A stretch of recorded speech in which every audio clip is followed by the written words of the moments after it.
In a world where hope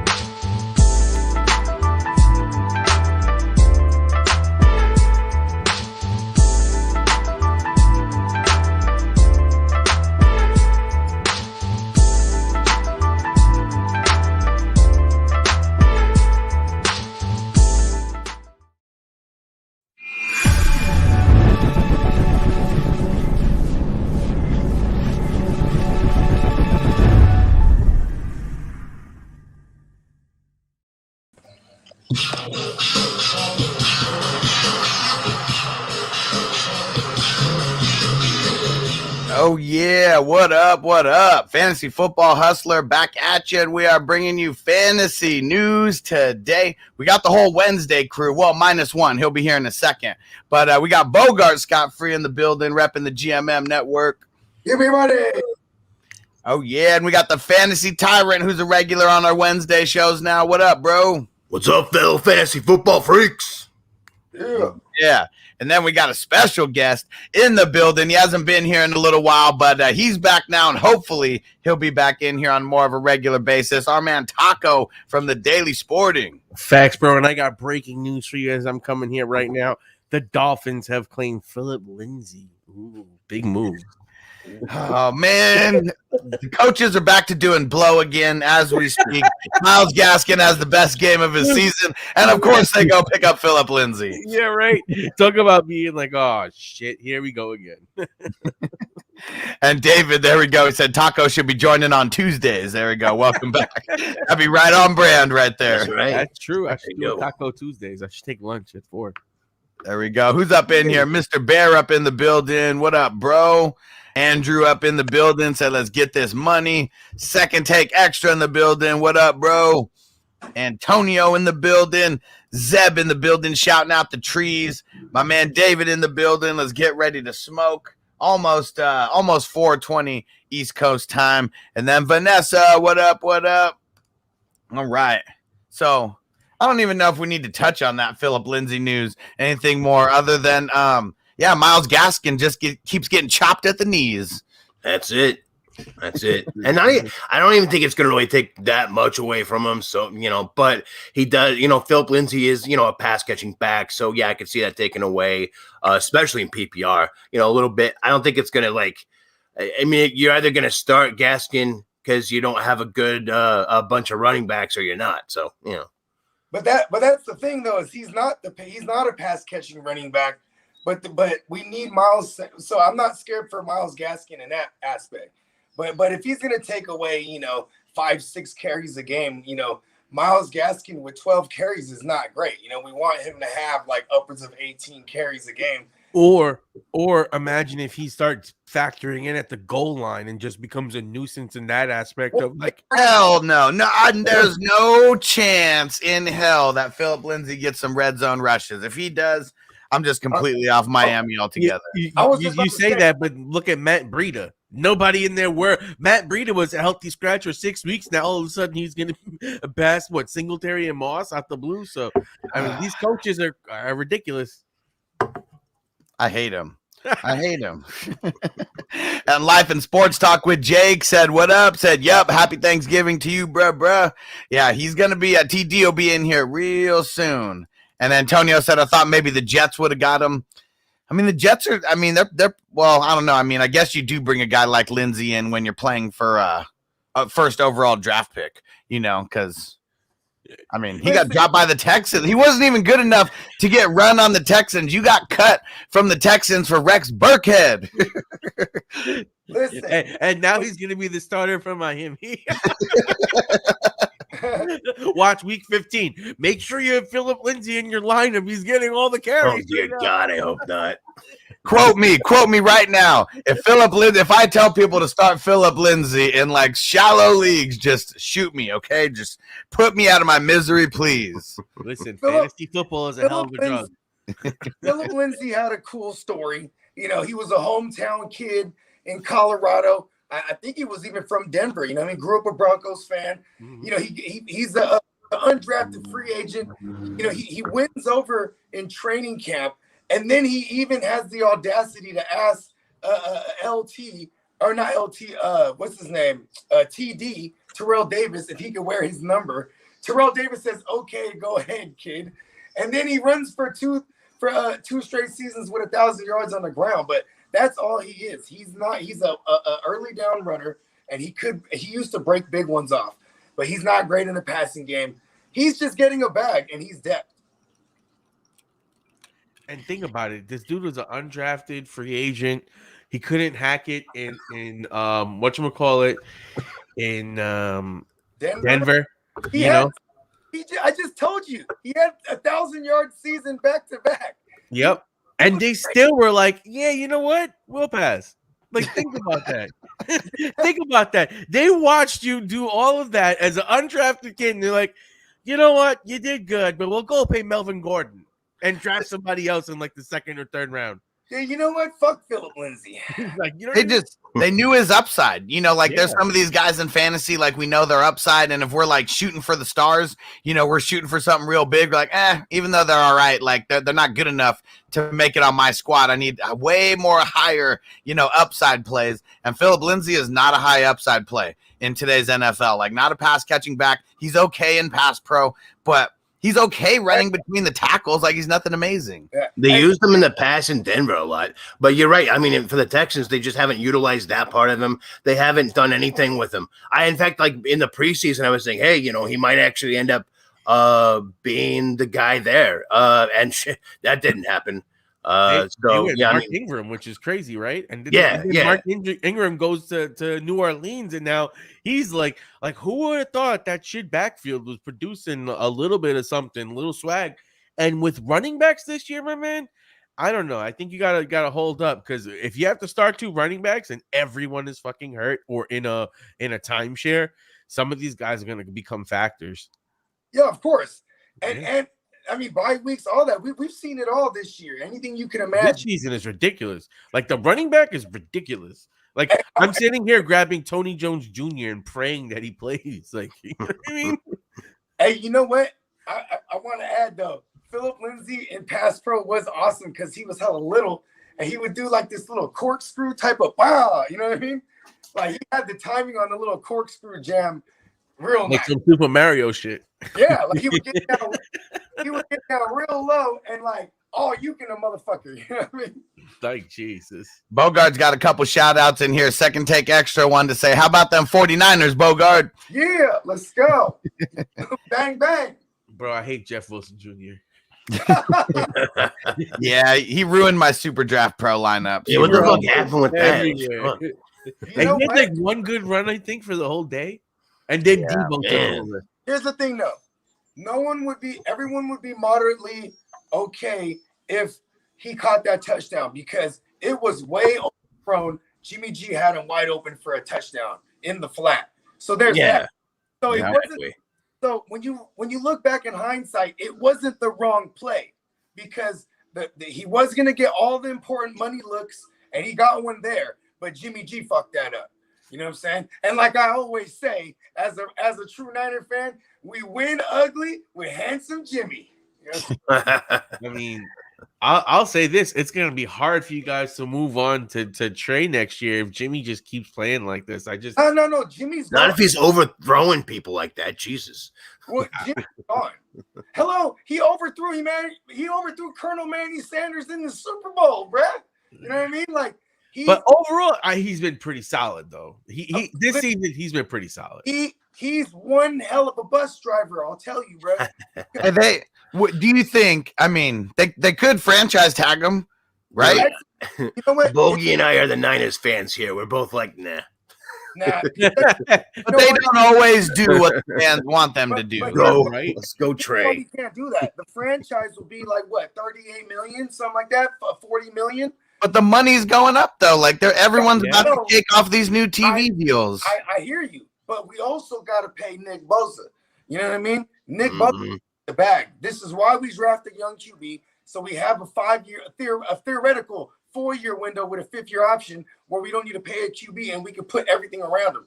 I think ultimately what really fucked up with Lance is he fractured his finger right before week 1. They had him too long in that preseason game, week 3, and here comes week 1. He has a fractured finger. And I swear to God, that puts you back. And then when Jimmy gets hurt, he gets his shot, but there's no Kittle and everybody. There's no Trent Williams. You know, there was no. Right. So he didn't have a good guard, and he played against the Seahawks second half, and then he played against the Cardinals, who were undefeated at that moment. So I don't think he necessarily. All right, how about let's put it like this. Let's just say the 49ers get hot. They hit that final playoff spot, right? Then Jimmy G goes on the road. He wins 2 games, puts you in that NFC Championship game. You're gonna tell me he does that for you this season, that you're gonna be like, yeah, let's move on to Trey Lance. I think you end up franchise tagging him, and you give him 1 more year in that sense. Here's the thing: is Shanahan, by record wise, he's not a good coach. He's had more losing seasons than winning as a Niners coach. But if you really take a deep dive look at it, he 90% of those games are lost by a possession or less. So if a possession or you know what I mean? Like this. So Shanahan's been on the cusp. We need a double-edged sword threat like Lance, because Lance, the ceiling is way here. We're watching Jimmy G's ceiling every week. And if he does anything extraordinary, like, run 2 touchdowns in, that's all design plays by Shanahan. You know what I mean? That's true. Every time he has a good game, I hear all the apologists come, oh, see, look. Like, I have a buddy of mine that's also a Niners fan, and I'm always like, fuck Jimmy G. And he always comes out, every time he has a good game, he's like, see, he's fine. And then every time I try to complain about him, he's like, well, makes all these excuses. Dude, I mean, he can play. He's not bad, but I mean, I just think, needing to develop Lance, that's important. I say we have Jimmy G this season, then he's got 1 more year before he becomes a free agent. I honestly say that early next season, if there's someone in need of a quarterback, there's a possibility we could get a trade out of it. Even for a 1 year thing. We're not going to get as much as we would have at the beginning of this year, but now I like my theory more, because I thought that this was the last year on his contract. Now that he's there for 1 more year, Lance looks raw as hell. Like that's really what this comes down to. Like, Lance is looking extra raw out there. He got hurt. It really depends on if they think it's going to be a win now. Because I mean, Jimmy G, he ain't no Sharon Stone, that's for sure. But Lance is so raw that D2, you guys saw him out there. Every time he went out there and played, he did not look like, at least right now, you need to be coached up. Maybe it takes 2 years. I want to quote Bogard here. You win ugly with handsome Jimmy. Come on now. He wins. It's the sad thing to say about it. It's like, it may not always be him, but somehow when this motherfucker plays, y'all win. He ain't a bus driver. He's a Ferrari driver, bro. Because Shanahan, he always got an offensive Ferrari. You feel me? And all he has to do is not stall out, B. Stop burning the clutch. I think the whole plan is that if we were playing well enough this year, if the Niners are playing well enough this year to get in the playoffs, we were going to stick, with Jimmy G, because he has the best at this point, gives us the best opportunity to win. Right. And but if we were out of contention, I'm thinking they probably if we end up that way, still they end up going with Lance just to get him seasoned, get him a really good off season as like the top guy next season, then start him off. You still get like a year where he's learning the ropes and shit like that. But look what happened with Mahomes. It's like the same kind of thing. And except he was behind Alex Smith. So I see that kind of thing going on, and I see that same kind of talent there. It's worth investing in. But if we are, right now it's 5 and Niners are 5-5. Mm-hmm. So they're still in the mix. Yeah. So, and Jimmy G, as terrible, as he can be, with as good as the defense is, and as good as the parts around him are, he's not. He may not win the game, but he ain't going to lose you the game. Yeah. So I think that he gives definitely the better chance to win at this point, and if they can go for it, at least make it to the playoffs. Of course, they're going to stay. Hold on. We got TD backstage. Let's bring him out here. We spent too much time talking about two teams that probably aren't going to make the playoffs. So here we go. Let's bring out our man TD, repping Fantasy Good Sports.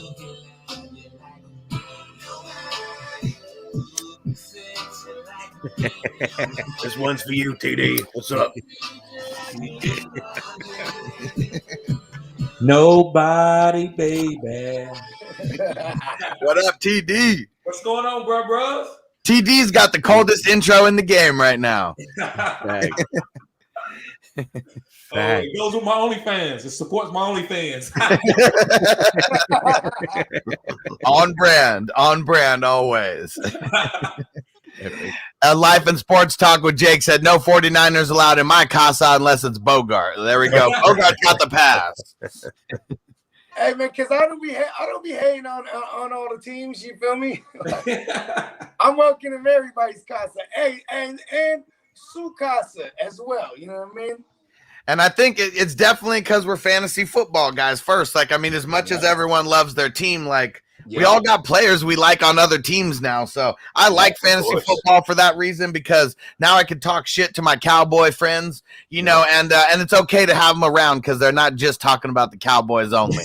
I mixed in some other player talk as well. Huh, Stu? Me and Stu can have a whole conversation, and I can talk shit about the Cowboys a whole bunch of times, and we're still going to have fun talking about fantasy. Yes, sir. Yes, sir. All right, how about some good news for the Browns here? So Kareem Hunt and their right tackle Jack Conklin designated to return off of IR. Still don't know if he's going to play this week versus the Browns, but I'm loving it. He's finally coming back. Versus Baltimore, you mean? Oh, who did I say? I meant the Ravens. Versus the old Browns. Yeah. You know what?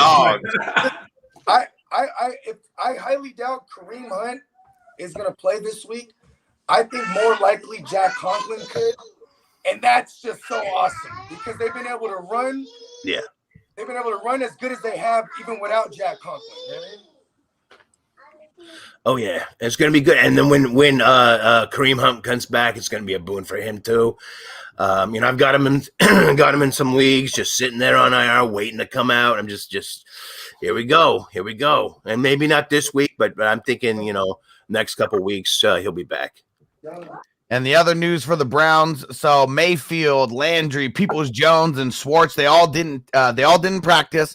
Yesterday, Stefanski said that Mayfield and Landry, they should be good to go to play through their injuries. He said he doesn't know about Peoples-Jones or Schultz, and then today comes out and backs it back up, says he feels good about Landry playing this week, even though he didn't practice today. Jesus, Peoples-Jones is killing me, man. He finally started to look, you know, like something that you might be able to play a nice little sleeper cell, and then boom, he's out, and everyone's coming back. Boom or bust. Yeah. Nigel out in Serbia, he said the fantasy tyrant sounds like a new Bugs Bunny. What's up, Doc? What up, Doc? I need a carry. Shit. I don't have one back here. I got turkey and some fucking other shit, but I don't have a carrot. Sorry. So now, the big elephant in the room, we were waiting for TD to get on here before I brought this one up. So CD Lamb, they said there's like 5 or 6 steps through this clearing concussion protocol. He's only got one more step. He completed his second to last step today. I don't know what the hell it is, but they said I know what it is. What is it? It's hopscotch. It's can you play chess? He can't do it. They asked him to hopscotch. He started doing the sea walk. They're like, oh, he got the dizzies. Yeah, the one before that was patting his head and rubbing his stomach at the same time, right? Got to do all the crazy shit. Hey, say the alphabet backwards, you know. I really hope he doesn't play, man. They said it could be today, or I mean, potentially could be tomorrow. So it may come all the way down to game time. Tomorrow they got the 4:30 Eastern game. So we got a little bit to find out if he's going to play or not. But TD, what do you think? Whether he plays or not, is that affecting the Cowboys in this game versus the Raiders? I love that question. No, it doesn't. But for my fantasy people, if he's out there, you got to play him.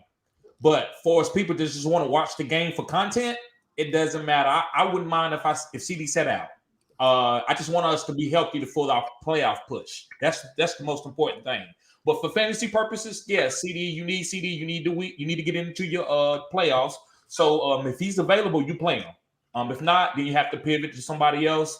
But yeah, really, we don't need him. We just need to be healthy when, like, let me say, going into like maybe week 13. That's when we need to get like all our guys and all our bells and whistles. Plus, I need Cedric Wilson in another league. So like, I really need Lamb to sit out because I'm desperate. I've had Hopkins, I've had Antonio Brown, I've had Kyler Murray, I had Robert Woods. So right now I've had those seasons, dude. It is brutal. Yeah. Bro, I don't know how somehow I was in like 7th to 8th place. I literally lost because Herbert destroyed me on Sunday night when I went to bed. Otherwise, I was going to plot a sneak victory. Yeah, if you faced Herbert, Eckler, or JT, dude, you would toast. Yeah. You know, I always feel like I gotta watch my own demise. I can't just not watch the game. Yeah, I'm gonna watch the game. You have to play defense. You know what I mean? I was exhausted, bro. I couldn't keep it up. I was just like, you let your guard down and Herbert got you. I did, bro. Because you know what? I'm a firm believer in the reverse jinx. So if I would have seen the way it was going, I would have hit my friend up and I'd be like, oh man, you already beat me by the time he was like almost like 20 points away, and then trying to somehow figure it out. You know what I mean? Exactly. But play a quick fan duel and see if I could have something happen. But no, it wasn't meant to be. Yeah, I'm an island boy. Said, so y'all think CD is if CD don't play, Gallup is a must start? Kind of. I mean, it's one of those things to where you take Gallup out of the game. I mean, you take CD and Amari out of the game, and then Gallup's the number one guy that could put extra pressure on him. Does he got the skills to break through? Yeah, I still like him. Yeah, I think Tony Pollard, Dalton Schultz, and Cedric Wilson are must starts too. Yeah, I'll tell you this: Dalton, CD, and Amari is out. Dak really works with his tight ends a lot. I think those tight ends are going to be underrated in most cases, but they could be the ones that really make up for no Lamb. Basically, unless they have the full strength at wide receiver, Schultz is a shoo-in. Yeah, I mean, if they have everybody there, he gets like 3 or 5 points. But otherwise, they're good. I mean, he's good. Love him, especially in the red zone too. Like these guys can be number one targets. Yep. And so Stu, he says we're going to lean on the run game, but CD will play too, it looks like. Yeah, if he clears concussion protocol. But, Stu, I remember you and Mark, and you guys were going real hard last week about how they're just going to run it all over the Chiefs and everything. I feel like you lost a couple of your, NFL expert points in my mind, because you're supposed to know everything that the Cowboys are going to do. You should have told me that Zeke was going to suck. You should have told me that CD was going to suck. You should have told me to not trust anybody on the Cowboys. Man, listen. It was an injury, Hustler. It was an injury. Before that injury, it's not like he was looking too good either, though. I mean, he was getting double covered and on every single play. They shut him down, and we already knew that he was going to get double covered. But my man Stu said, "Nah, don't worry. He could beat the double coverage. Don't even worry about that." And That's true. He led me down a dead end. Led me down a cul-de-sac in the hood. I'm just messing with you. I'm just messing with you, Stu. Yeah, I know. And but on a brighter note for the Cowboys, Demarcus Lawrence returned to practice. Yes, sir. So, what is it? 21 days that now they have to activate him off IR. So, yes, sir. Need a guy like him. Pass rush has been pretty good without him, so can't imagine to see what it's going to be like with him. Yeah, I drafted him in the dynasty league that I'm in with you, and I haven't been able to play him other than week 1, and I need him. I'm having to start D tackles and stuff at the D-line spot. So, yeah, I'm ready for him to come back. And David Hess said Logan Thomas practiced today with pads and a helmet. Yep, finally got in a real practice. So he's still kind of the same thing where, they got the 21 days or whatever to activate him off IR now. So still might not play this week, but definitely looking better. All he's been doing is running on the side of practice so far. I'm hoping that he plays soon because, the second half of last year, he was looking so good, and started off doing all right this year, then got injured. we saw RSJ take over. He was getting a lot of attention. So if, Logan Thomas is getting that same attention, I think Logan Thomas is definitely a more talented tight end than RSJ personally. But, man, that could be a big boon for anyone. If you held on to him, or if he's there in the waiver wire, go snag him up. I would wait to play Logan. And the reason why is Curtis Samuel is getting healthy, and also DeAndre Carter. So I feel like they've been using those two guys last couple of weeks, and they've been moving the chains with those guys. And this is gonna sound crazy too, but Curtis Samuel coming back, and like Taylor Heineke is on like a nice little tour right now, going through Tampa Bay and then beating Carolina. Yep. You know what I mean? And now they got the Seahawks. They're probably gonna smack them up too. Like this is a good offense right here. They're on the rise. Like they got it clicking.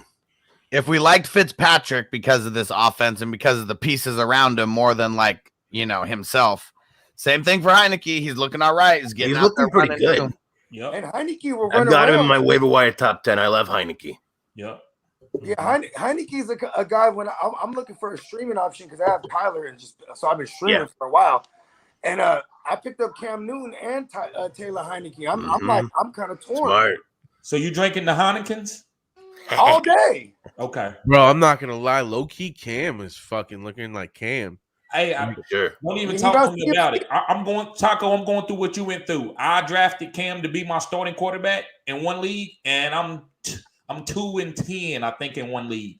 And if I'd have hit Cam the whole year, I would think I would at least have 6 wins, I would think. But hey, it's like that sometimes, man. So I'm so glad I actually have an opportunity now that Cam is back in one of my leagues. I think I'm strong at the quarterback position. Cam saved a lot of asses last week with Lamar Jackson going out. I had 4 or 5 leagues where I had Lamar Jackson out. I picked up Cam in 3 of them and fucking saved my day. Yep. So one league, we did a draft last year, and it was before Cam ended up getting over to the Patriots. And I remember, we have pretty deep rosters. It's a little bit smaller than the dynasty leagues we're in, TD. Okay. But I remember getting him in the 30th round or just something crazy like that. And now he's my starting super flex. Wow. Right now. Wow. Okay. and he's my starting super flex. So I got Lamar Jackson and Kyler Murray in this league. Oh, so you about to trade for somebody then, ain't you?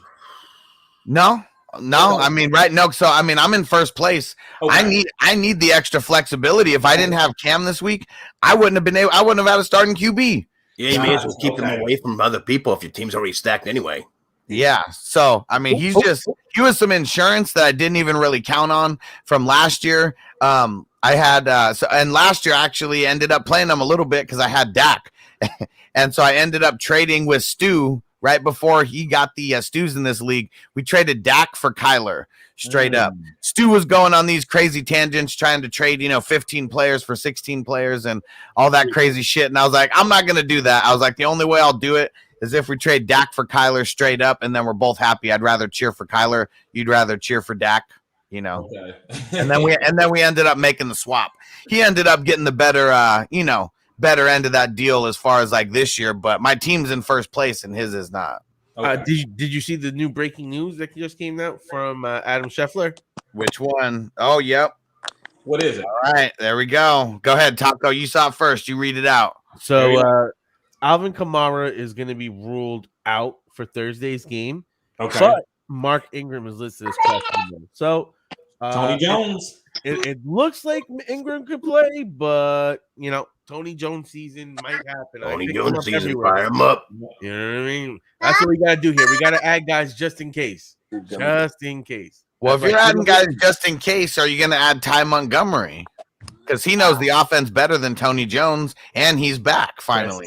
That's true. But there's just some I don't know. Maybe I'm crazy because they got rid of whatchamacallit, Latavius Murray, because they thought Tony Jones would be able to hold the job down. Cost money though. Latavius Murray actually had a contract. Yeah. True, but he was their number. They were fine with him being their number 2, and they only traded for Ingram right when Jones went down, and then you only had Kamara. That's when they finally went and got Ingram. So it's not like they really were getting anyone to back it up. So I have to think that the coaching staff has some faith in this guy You know what I mean? I mean, Ty Montgomery is more of the 1-for-1, not for 1-for-1, but more of the closer replica to Kamara. So I think that's would be an okay play if they weren't facing Buffalo this week. Well, here's what we're talking about. We're talking about him having 22 attempts for 79 yards on the entire season right now. Yeah. Everyone is chasing those preseason looks that they saw. Like that's all I want to say is everyone needs to pump those brakes just a tad, little bit, because Kamara hasn't played last week either, and Tony Jones didn't really do too much. Listen, man, I'm starting Mike Davis. I have Devin Singletary. I don't know what's going on with Patterson. So no, Tony Jones season might happen. It might happen, bro. You just don't know. Yeah, the last two games. Here it is, real quick. I would go with Montgomery. Here it is, just the last two games. Last week, he had 3 attempts for 2 yards. The week before that, he had 3 attempts for 8 yards and 1 reception for 3 yards. All I'm saying is we just got to temper expectations. That's all I'm saying. And here's what I don't want to say. Like, Buffalo was the number 3 run defense going into last week. Then they get Jonathan Taylor, and now they're 14th against the run and yards given up, right? So it's like these numbers could be skewed. I think their run defense comes and goes with Trey Edmonds. I mean, Hustle, we were kind of pointing this out the other day. You were like, yo, they're one of their best run stoppers. You know what I mean? And like Tony Jones, a volume play. If you're in a pinch, like who's on a bye week, you might have a running back that's on a bye, or you might have Michael Carter or something like that. So like Tony Jones is an okay flex at this point, in my opinion. And of course everyone's chasing the preseason shit. You know what I mean? But it was against the Jags and it was preseason. So everyone, just temper expectations. And, also, guys, go stash Taysom Hill too. He's a nice stash. Here's another thing I want to point out. One of my favorite intangibles, bro, is Thanksgiving. The whole world's watching, bro. You know what I mean? And this youngster's in prime time.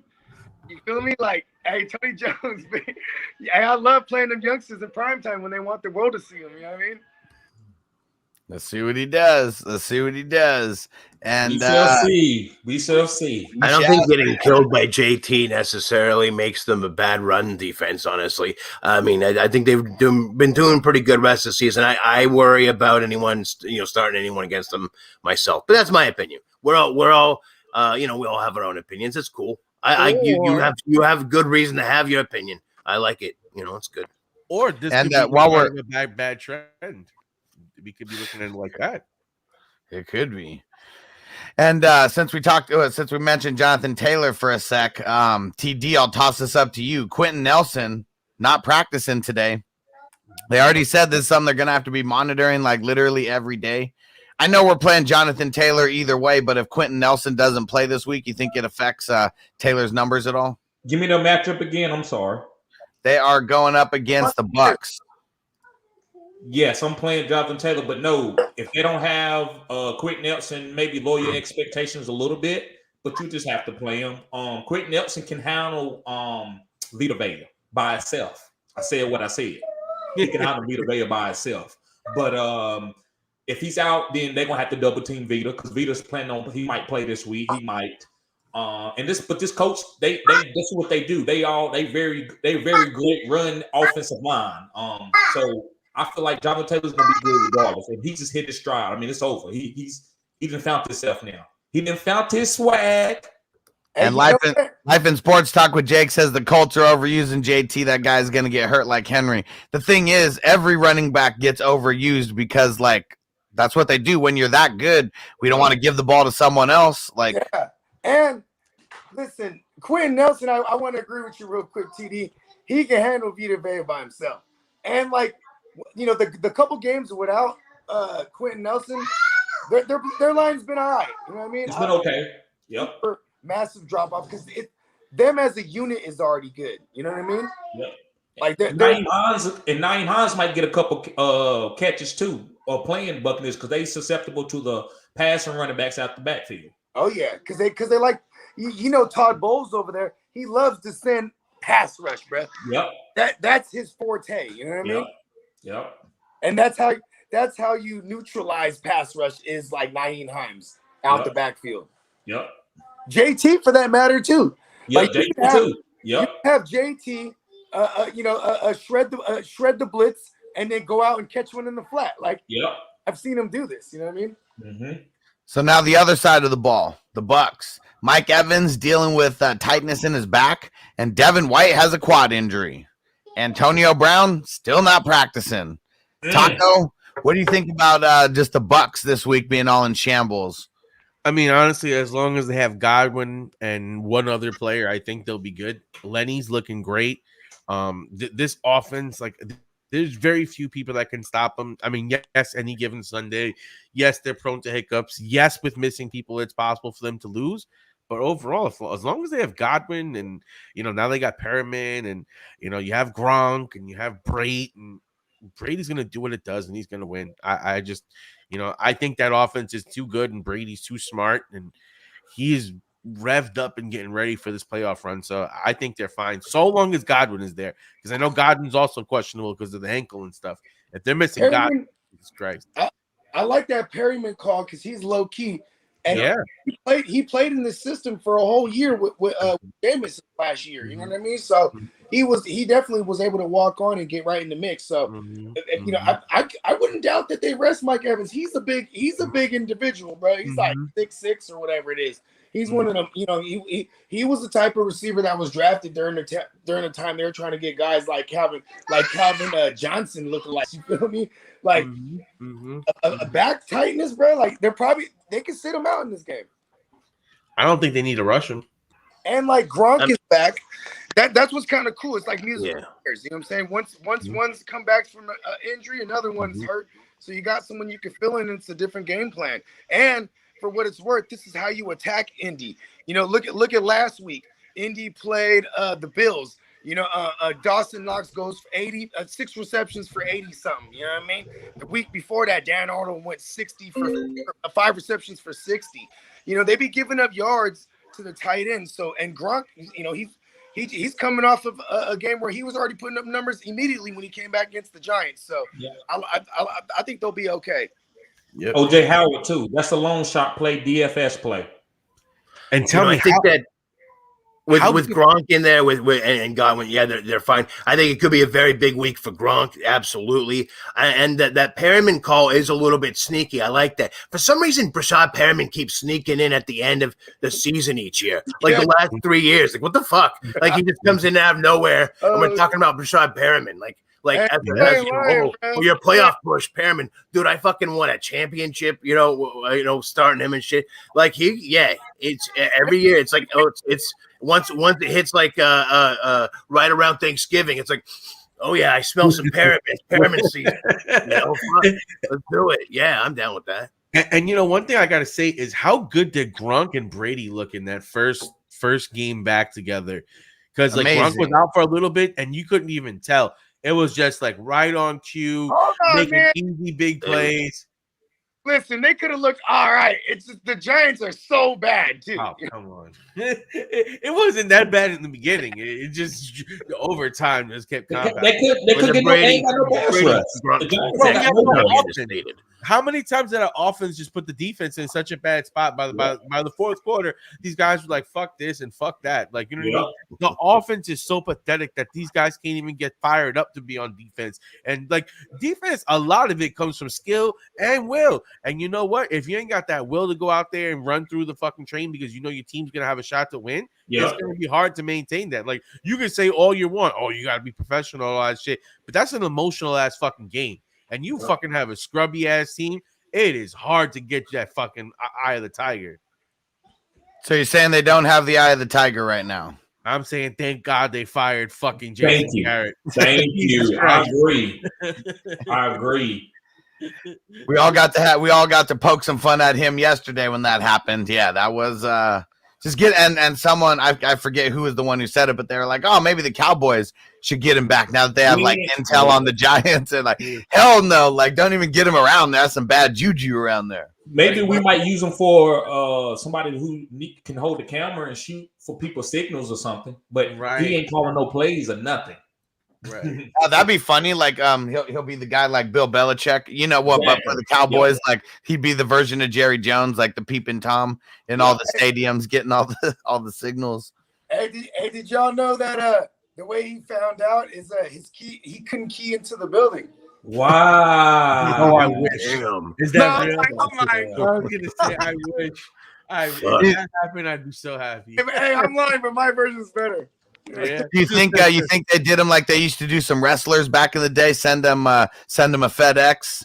You know, send them a letter via FedEx. Just don't even show up. You don't have a job anymore. With a Don't even garbage call bag you. full of their shit. The way Vince McMahon did the Ultimate Warrior. All right, so then I got a question for you guys. Are the Giants going to do David Gettleman like that and fire him before David actually ain't doing a bad job. I disagree. I think David, okay, because everybody gave him a hard time about Tony. They gave him a hard time. You got how many first round picks in this offense can't muster more than fucking 10 points? Did he? He's missed on the offensive line. You drafted Andrew Thomas in the first round. You signed another guy. You drafted Hernandez. They signed Nate Solder. Just gotta go. Hold on. Like, This is exactly what they do. Hold on. Check this out. The first order of business for Gettleman. He gets in there 2018. He drafts Saquon Barkley instead of drafting one of them QBs or even trying to move up to get one of them. You know what I mean? Because move back. And then the next year, what he drafts Andrew Thomas. They brought in Nate Solder. You know what I mean? Nate Solder basically opted out a whole year last year. You know what I mean? Like, I will say he just hasn't had a good go at it. Like, he's had a real bad luck. He drafted Daniel Jones. You overdraft Daniel Jones. Like, Jones is a nice quarterback. I get everything. No, he's not. No, he's not. He's not a nice quarterback. Jesus. We had this 18th pick. We could have got Josh Allen right there, the pass rusher, who was perfect at that 8 spot. And then with the second pick, Danny Jones would still be there, and you can get him or take someone else. But nah, man, I just don't like the vision of the team and how we progressed over this period of time. We need just a new voice. I want Louis Riddick from ESPN. He originally went for the top. He missed on the coaching. That's the only thing. He missed on Jason Garrett. He should have never hired Jason Garrett. Go ahead, Hustle. Maybe. That's the straw that broke the camel's back. You know that all these head coaches, they get to pull in their OC. You pulled in Jason Garrett. Exactly. Yeah, that should be that's the reason that should get him out of there right there. You took the whole team in the wrong direction. Exactly. That's true. Jason Garrett's the worst thing that he's done. Fight a motherfucker. He's probably like, you need to get him out of here or I'm gonna clap him in his ears. All right, let's see. So for the Packers, Aaron Rodgers and David Bakhtiari not practicing. Rodgers comes out and he's making little jokes. He was like, yeah, my toe has COVID or something like that. I love that. I love Aaron Rodgers. Yeah, I know. He's a gem. He is a gem. Well, everybody hates Aaron Rodgers. I love him because of shit like that. Me too. I love him. And listen, did you know up until the last day that Mike McCarthy got fired, that Aaron Rodgers was taking shots at him saying, no, go ahead and pick Alex Smith. Like, you remember? You picked Alex Smith over me. I love that shit, bro. I love that. I love it. Rodgers is a Sagittarius, bro. We don't forget shit, bro. Exactly. You know That's right. We don't forget, bro. You know no fucking shit, we don't. And listen, check this out, Tyrant. This kills me till this day because he wanted to come to us, and we dude. Could you imagine?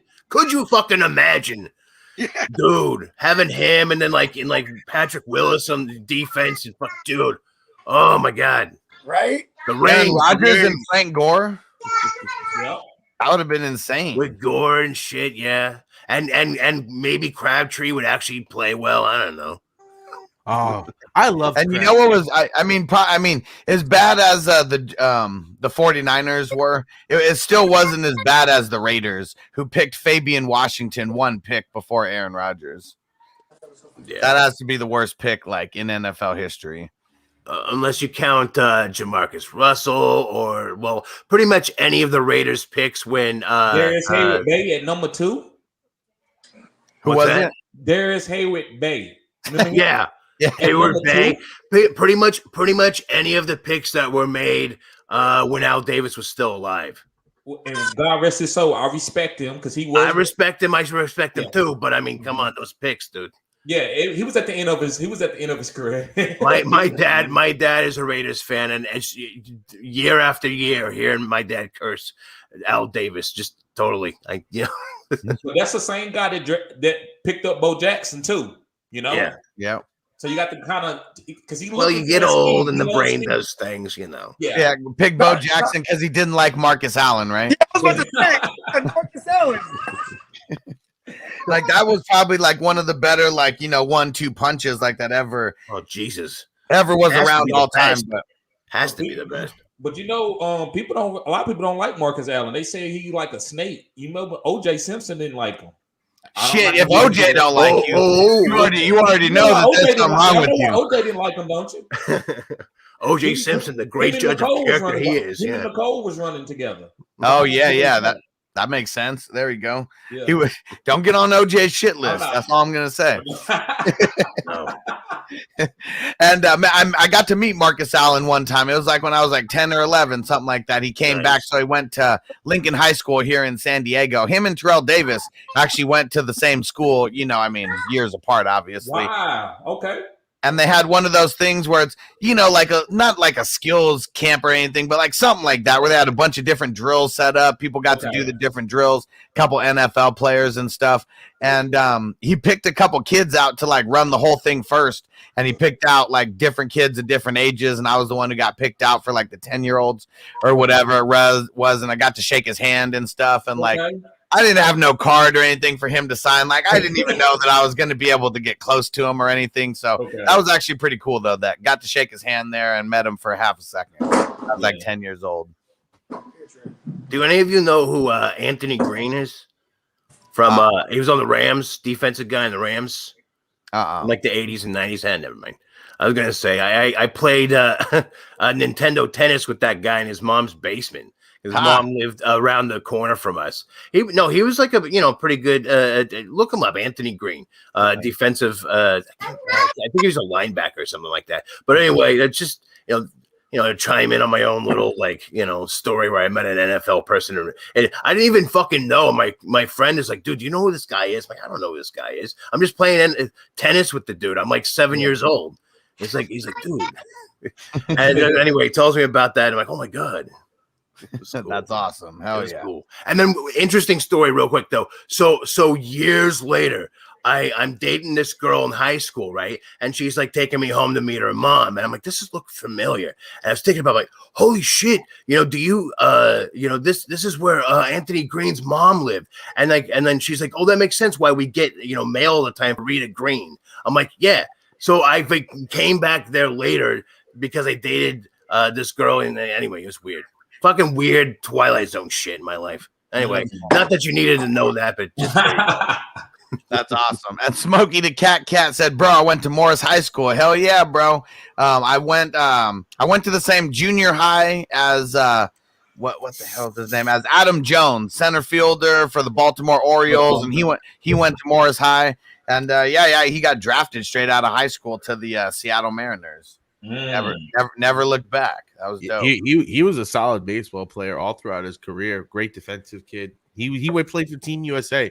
He made some big plays for us there in the World Baseball Classic. But I got a football question for you guys before I head out of here, right? Who would you guys start in DFS this week? Wide receiver toss up. Michael Gallup, if we're looking at no CD Lamb, or Hunter Renfrow? Hunter Renfrow, because they're both going to be chalk plays, but everyone's going to be on Gallup if they rule out CD Lamb. Now, if CD Lamb plays, I do pivot to Gallup more. You know what I mean? I think it depends on what kind of contest you're doing in DFS. Yeah, I mean, if you're doing a tournament thing, I have to agree with Bogey on that one. You want to pick someone more contrarian, and in that case, Renfrow might be the better option. Yeah. And in a place like Super Draft Pro, I don't know what the multipliers are just yet, but tonight on the Real Fantasy Playmakers, starting at 9:30 Eastern, we're going to be breaking down the slate for tomorrow, different multipliers and stuff. For Super Draft Pro, you really just want to pick who you ever think is going to score more points. There you go. I agree with you, Hustler. Sometimes we can get too cute sometimes, can't we? Yeah, I mean, in DraftKings, when you got to have a perfect lineup, like you do got to think about that. Who's the guy who's not going to be rostered, by the most people. And Super Draft Pro, we really just got to think who's going to put up the best stat line. The multipliers are probably going to be real similar with these guys. Yeah, like most of the time, I've noticed with Super Draft Pro is like, if there's a certain chalk play, it's chalk for a reason. Like, I almost feel like I got to have David Montgomery and or Zeke or even Pollard in every one of my lineups because they're just smash plays. You know what I mean? Hell yeah. And Devin said, what up, guys? Just got off work. Time to burn. Let's get it. And Antonio said, thank you, Second Take. You won me $1 yesterday. There we go. Second Take Extra, throwing out the basketball lineups yesterday. Get their money. All right, let's see. A couple other pieces. For the Ravens, Lamar Jackson, Marquise Brown, both practicing today on a Wednesday, so should be good to go for this week. Yeah, I think Lamar need to go market with Pepto-Bismol. Something, right? Right? That IBS is nothing nice to him. My girl said, "Do he got Crohn's disease?" I said, "No, he don't." He had the itis. He's got the BGs. He got the bubble guts. Hey, the bubble guts. Who was it UTD? Somebody brought up that like growing up, he had hella like illnesses and shit. Like he had like a real low immune system. I forget, someone was telling us on this show. Okay, it wasn't me.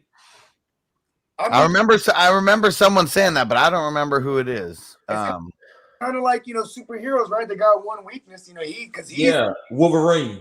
Yeah, he definitely a superhero, but his only weakness is he got a low immune system. Someone tell him to take some echinacea daily. There you go.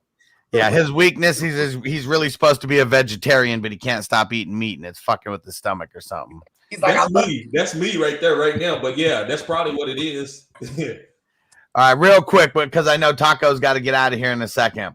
For the Falcons, Corduroy Pimpin was limited in practice today. That is way better than not practicing on a Wednesday. Yeah, he's pimping.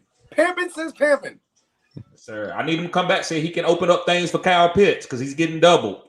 I pray to baby Jesus that Cordell Patterson plays this week, please. Church. Like, you know what I mean? I need that one. Church. All right, and then let's see. And Taco, whenever you got to go, you just let me know. We'll let you shout out everything on your way out. And for the 49ers, Elijah Mitchell, he was limited in practice, so more promising than him not practicing. I don't think he's practiced the last handful of Wednesdays. So and I'm gonna be real with you. When they look at Jeff Wilson the past 2 weeks, and they'll be like, all right, we got to get Elijah Mitchell back because Elijah Mitchell was already the guy who beat out Sermon, drafted higher. Yeah, he's also the guy that is proven to be because they brought him in with he was gonna be a special teams guy and punts and shit. And they're like, wait, this guy's physical and he got speed. They need him back. Yeah. I agree. Immediately when there's no Elijah Mitchell now, they immediately go to Debo in the run game. Don't want to. Yeah. Debo's been more effective than Wilson. That's crazy. Because that's why Jeff Wilson hasn't been the smash play like he should have been. You know what I mean? Yeah. Because if you're which is last year he was lighting it up. Yeah, I mean, like a smart coach go to his best player next, and Debo is the best player in the run game after Elijah Mitchell's out. Apparently, you know what I mean? I think Elijah Mitchell comes back, and I agree. He's been so solid, dude. He's been good. I mean, kind of, we all thought, okay, Sermon could be a guy, and then just Eli Mitchell just looks so much better, so much more explosive, and it just can't say enough. He runs a 4.3, you know what I mean? And, it's just because he came from a small school. And I want to shout out my man Spencer, the guru, because he's from Lafayette. And this kid is the pride of Lafayette. So he let me know when we drafted him. He was like, oh, man, you guys got a killer running back over there. Like, he let me know because that's his local kid. You know what I mean? Mm-hmm. And I was like, oh, okay. And I started doing my little due diligence. And I'm like, oh, this kid's kind of nasty. I just thought he was so buried on the depth chart because he had to go through Wayne Goldman, Jeff Wilson. You know what I Mm-hmm. mean? Trey Sermon. You know what I'm saying? Who else do we have? We had Wayne Gallman. Mostert. Did you say Mostert? Mostert. We had Mostert, and we also had one more guy. Oh yeah, I said Wayne Gallman already. Cannon. Oh yeah, no, we brought in Cannon after the first injury. Okay. Yeah, but yeah, there was it just kind of aligned for him. And question. So I got a question about that.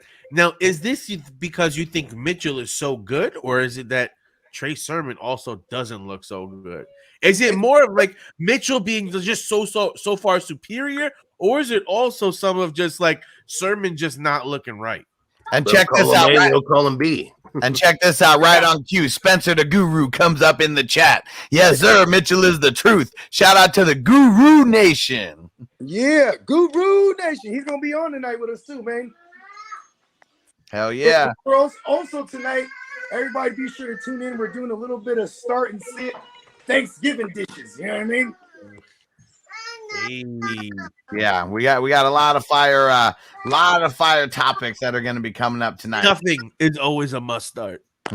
There we go. Yeah, someone I forget who it was said that we got to compare players to like dishes, you know, and someone was like, yeah, like we gotta like talk about like Raheem Mostert, how he's like a hot biscuit, you know, he looks good, he tastes good, but as soon as you touch him, he breaks into 1,000 pieces. I like that. All right, how about for the Jets? Mike White, Joe Flacco are out. Josh Johnson is the backup QB. So, Taco, what do you think about Zach Wilson coming back? You think he's going to be okay, better, or worse than Mike White and Joe Flacco have been? Oh my God! What sucks is that in the league, I start Corey Davis and Elijah Moore.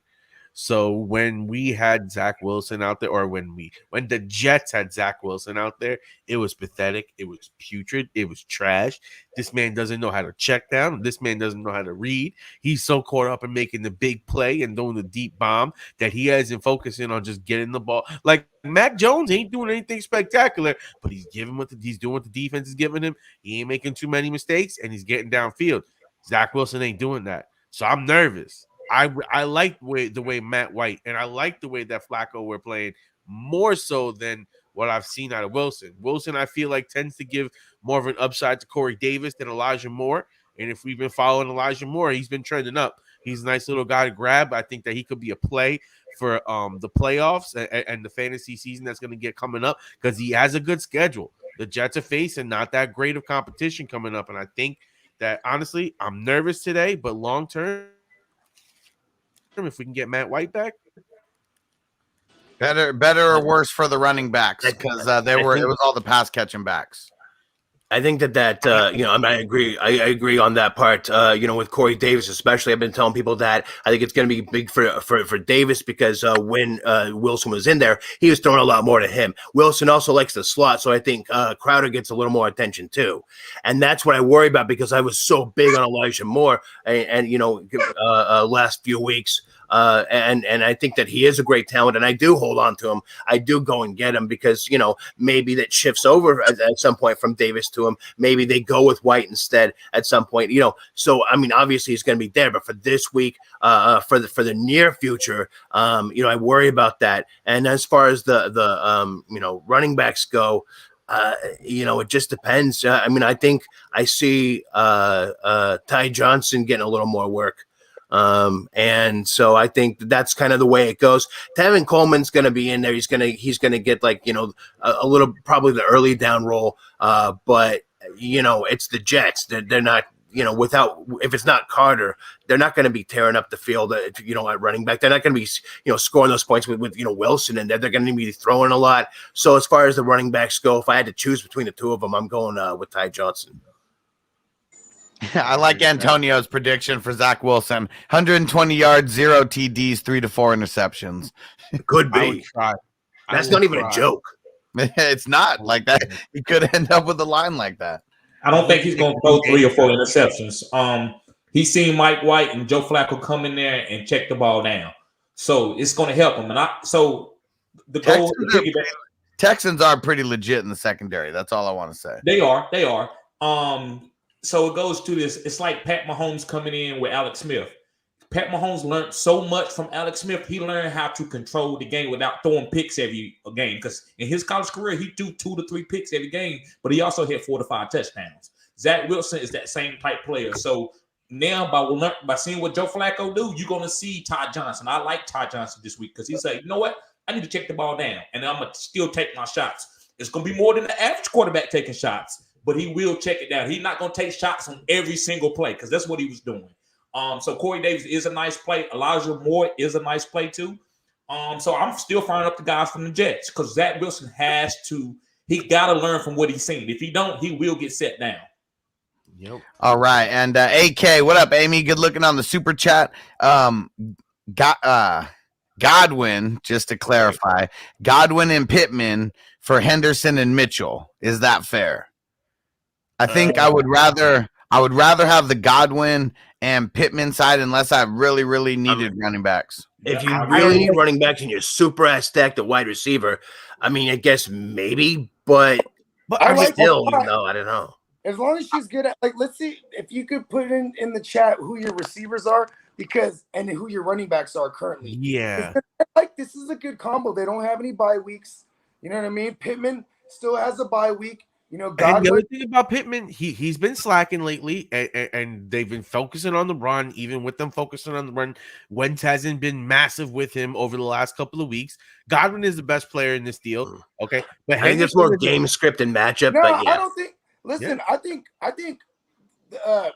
position need right now. Position need can determine importance right now. Yeah, because Mitchell and Henderson combined, I think Mitchell and Henderson are both safer than Pittman.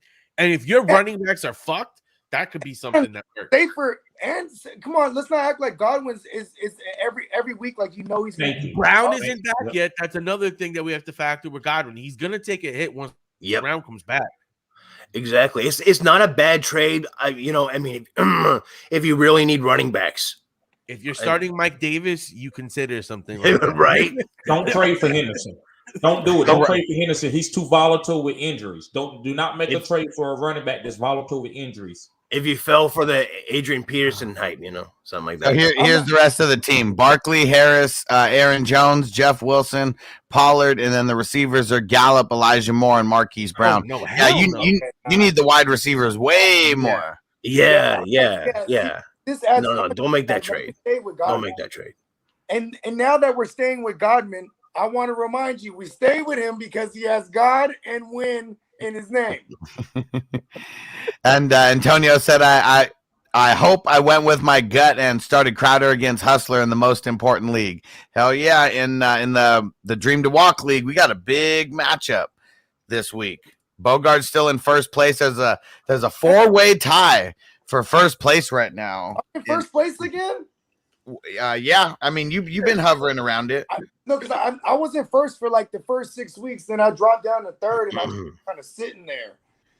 Yeah, there's a 4-way tie. Francisco's leading the pack, and then Antonio, and then Bogart, and then James Coe, and then all 8-3, and then I'm 7-4 in fifth. Stu is in sixth at 6-5. So those are all the playoff teams right now. Right? How bad is the bottom? So our man Clark is 5-6. Jay Peasy is 4-7. JC Money Design is 4-7. Marcus Grant is 4-7. Big fall from grace for him. And then Schmitty is 2-9, and Adam Rank is 2-9. Ooh, the big boys say. Adam Rank is in my league in Scott Fishbowl, and I didn't whoop that ass twice. Yeah, there you go. I don't care nothing about the fans. I don't brag about the fans, but when you do content, I'm gonna come. I'm gonna talk. If I whoop you, I'm gonna talk. That's what the Scott Fishbowl is for, right? Hell yeah. Yo, so far I'm like 8-3 or some shit. Like, yo, last week I won with Lamar Jackson in my starting lineup. But yeah, I'm right in that second place in the fucking. I'm going for it, baby. What's your record, Hustler? I'm right into the 8-3. Also, I'm in second place. The guys got me by about 100 points. Who's in first place? Same record, 8-3. I'm 7-4. I lost Lamar last week, and I did. It was a good game, but he had Justin Herbert, so he killed me by 40 points with Justin Herbert. That's who I got. Smoking bowls of Herbert in the Scott Fish Bowl. Oh yeah, and I got Corduroy Pimpin, and he's going to be coming back. But that's another reason I'm 8-3 right there is Corduroy Pimpin. I like my Scott Fish Bowl squad. Me too. I'm in top 10 for scoring of all season, like in 1 week. Hell yeah. In single week? Nice. Yeah, in single week. How y'all went to that website where you can see those type of stats? Nope. I'd love to know what it is. Okay, I got it. I'll send you the link through Twitter. Somebody sent it to me on Twitter. Okay. Yeah. Tag me in there too, because I'm like, okay. Yeah, I'll get Hustler to send it to you. Yeah. I'm just like, I'm just. So how did the playoffs work with that? How do you what's the playoff schedule and all that? It's about to come up. I swear it comes up in week 13 or 14. Like it starts way before week 15 because there's about to be like 1,000 teams or something, right? How many teams are going out of each division? I believe it's the top half, top six. Oh, okay. Well, yeah. I think it's the top 3 and then the next top 3 scorers. So I think it's like if you're in the top 3, you make it, and then the top 3 scoring team. So it's not necessarily like on your record. Sometimes it's your scoring. That's what it sounds like from the people in one of my chats. But I'm new to this too, so and then what happens next? So then it's like we all go into one big pool, and then I think some teams get the bye, and then after that, like everyone faces each other in some crazy free for all fucking Royal Rumble. It's not no best ball like who scored the highest. You actually have a matchup. But you can't. No. It's all point based, where it's like everyone against everybody. Top half scoring people make it on. Okay. Hey, I want to say my bad. Thank y'all for bearing with me because the kids were going crazy. I put them both to sleep. There we go. And man, but yeah, I can't wait to see how this plays out. I mean, I've got 1,750 points. Compared to my league, there's only 3 people that are over 1,700 points. Everyone else is well below that. I think I'm at like 16 and change, if I remember correctly. Herbert's been making all the difference for me. I'm super stoked that I was able to get Herbert with the 12th pick. I don't know what to do with my QBs. I have Jackson and I have Tannehill. And Jackson in that format really isn't that good sometimes because his accuracy and his sacks. Like the other game versus Miami, it was not good.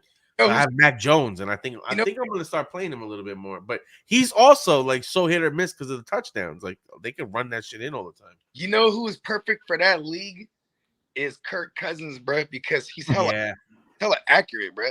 Dude, and my QBs right now are Justin Herbert and Kirk Cousins. Woo! Nice, killing the game. Well played, sir. I actually think the Russian guys got an advantage too, because Lamar Jackson, if he uses legs, he's not going to throw a bunch of picks or incompletions. You're right. But they've been throwing. He hasn't been that style this year. No, he hasn't. But he did. Reason why I did score high that 1 week is because Lamar had went crazy 1 week. I think what was it? What week did Lamar go crazy on a Monday night? It was was it against was it a Sunday night against? Oh no, he went crazy against the Raiders. Then he went, and that was Monday night. Then the Chiefs. Was it the Chiefs? No, he went crazy on the Chiefs on a Sunday night. Then he went crazy again on a Monday night against the Colts in a thriller. Remember that shit? That's what it was. It was the Colts. Colts. That was like a couple weeks. Okay. Yes. Like 4 weeks ago, like a month ago. Second half too. Yeah, I think they went to. Did they go to overtime? Yes. Yeah. Woo. Hey, see, that's the thing. That's why we always say Carson Wentz ain't a closer, and that's why Jonathan Taylor's important to that team. He closes it for that team because what I'm saying, Carson Wentz he ain't no closer. Yep. No. Never has been. Devin, good looking on the super chat, bro. I got you with that extra entry into the Darius Leonard jersey giveaway. He said some crazy questions here. All right, Dak or Cam? Dak. Yes, I mean, CD's looking like he's going to play. I'm going to go Dak.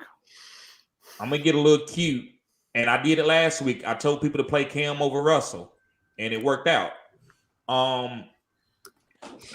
It's Miami. This is what I worry. It's Miami. Like Miami, like that. How about this? The same way they were sending a lot of safety blitz and corner blitzes. They did that to Lamar. They're gonna do that to Cam because that's the new. You can't do that to CMC. You can't do that to CMC. Yeah, right.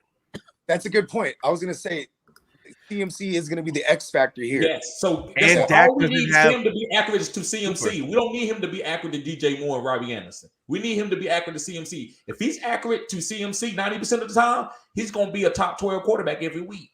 You know what? I like that a lot. It really comes down to, I feel like if CD plays, because they're facing the Raiders, and the Raiders aren't the best versus the pass, but last week they did good versus Burrow. So if they have CD Lamb, I would probably lean a little bit more back toward Dak, because he doesn't have Cooper or CD. So I think off the rip, you don't have either one of those, I might be with you, in starting Cam. Whether or not, even if he had Cooper and Gallup and CD, right? Yeah. The Raiders are still a team that they don't give up too much receptions, but they give up a lot to the run. Yeah, exactly. They bow down to the run. So that's the worst thing about Dak. So I agree. I would feel more confident with Dak in that situation though, because I guarantee Dak's going to get at least 2 touchdowns if those guys are in there, and he'll sometimes throw that goal line fade or run it in himself sometimes. And Zeke, I'll be honest, Zeke hasn't looked that great, and like they say, Zeke is a little banged up too. So I tend to lean toward Dak. I think that Dak is that guy. If CD ain't practiced all week, I don't know if that, because the fade ball comes through chemistry through the week with practice. If he don't practice, I don't feel great about that. But I do feel great about them Carolina getting to the green zone and giving it to Cam on the 3-yard line over CMC. I do feel great about that. So I'm gonna say Cam, but it's very, very close and it's getting a little cute. So, bro, if you go with that, that's a great move too. But I'm gonna say Cam because I just want to get a little cute right here because I think Cam is a league-winning type quarterback at this time of the season. Here's another thing. And then let's go into the second part of this. So then he's got Zeke or Pollard. I think I'm still rolling with Zeke. I mean, he has the bone bruise, but I mean, he's gonna be good. You still got to roll with Zeke, in that case. And then also, I mean, just going back real quick to the other one. Dak, he's, I'd say it really does come down to Lamb. But another thing here, though, too, is Vegas isn't giving up too much to the QBs in fantasy, other than Patrick Mahomes. Going off, they're not giving up too much. So one way or another, I mean, Dak is, somewhat matchup proof, but if he doesn't have all his weapons there, they might be leaning on a kind of a Zeke Pollard combination. So, and I do like Cam this week. So yeah, slight lean there as well. I think Zeke is just someone you always got to play. If he's playing, you play him. Yeah. Pollard is a great flex this week, but you don't put him in your running back spot. I agree with that. Zeke gonna get that green zone tote, and that's 100. If I tell you not to play Zeke, I got to tell you to play Dak. So I think Dak is okay, but Zeke is gonna steal at least 2 tugs. He might have 50 yards rushing, but he can have 2 tugs. That's where, and that's where, like, if there's no Lamb, and with that factored in, that they could just punch it in with either Zeke or Pollard down there, I am gonna lean Cam. I just worry about that other side of the ball with the Dolphins offense, making it a competitive game enough for my Cam Newton to put numbers up. You know what I mean? Mm-hmm. Mm-hmm. Hell yeah. And let's see. Vanessa, good looking on the super chat. She said, who's the better back to have for the Jets? Ty Johnson, Tevin Coleman. And then I'll read the second one out. I think it's Ty Johnson, but with Zach Wilson, I'm just a little bit nervous. I am where I do have Ty Johnson, I'm probably playing him because those are the places I'm desperate anyways. I'm not playing not a near one of them. Yeah. I think Ty Johnson's going to be pretty. He's a pass catching back, and he hasn't looked bad even when Carter's been playing. I think he'll be halfway decent. So long as Zach Wilson can go see what happened and be like, okay, let me check it down a little bit. Let me not be so cute. Let me just play what the defense gives me. Sometimes be a little bit conservative. Everything doesn't need to be a home run or holding it too long. Get rid of the ball quick. Make quick decisions. Play good. He had to learn that, Taco. He learned that. You don't think the coaches emphasize it? Look right here, Zach. Look right here. You see when he threw it down here to Michael Carter. This is what I need you to do when you get this pressure. Right. Because to go with Taco's baseball reference, because he's swinging for the fence, but it's getting caught at the warning track every time. He ain't even making the warning track, bro. It's a weak pop up, and he's swinging for the fence. Be like, calm down, bro. You gotta know. Basically, it's like you gotta know when to take your shots. That's what Tom Brady does makes him so great. You just can't throw it deep every time. Pat Mahomes still learning this, guys. You have to learn when to take the shots and when to check the ball down. And look at Brady. He's fucking so great at throwing it short to Godwin and throwing it to Gronk. And then you have Mike Evans going to the top. Yeah. Or sometimes Gronk will go over the top. Yeah. He was over that line. Brady anywhere in the same sentence as Zach Wilson. But I get what you know what I mean? And hold on. I do want That's just like the Danny Pesos and Michael Vick, getting them in the same sentence. Listen, that's Vanilla Vic right there. It's Vanilla Vic. I mean, it's probably going to be Johnson, the better side of that. But trying to choose between one of those two guys is like trying to choose which turd you're going to shine up and put up on your above your fireplace or some shit. Like, no, dude, I'm not fucking with that shit. And you can't shine doo-doo, baby. You know what though? Here's one thing I want. TD pointed out some.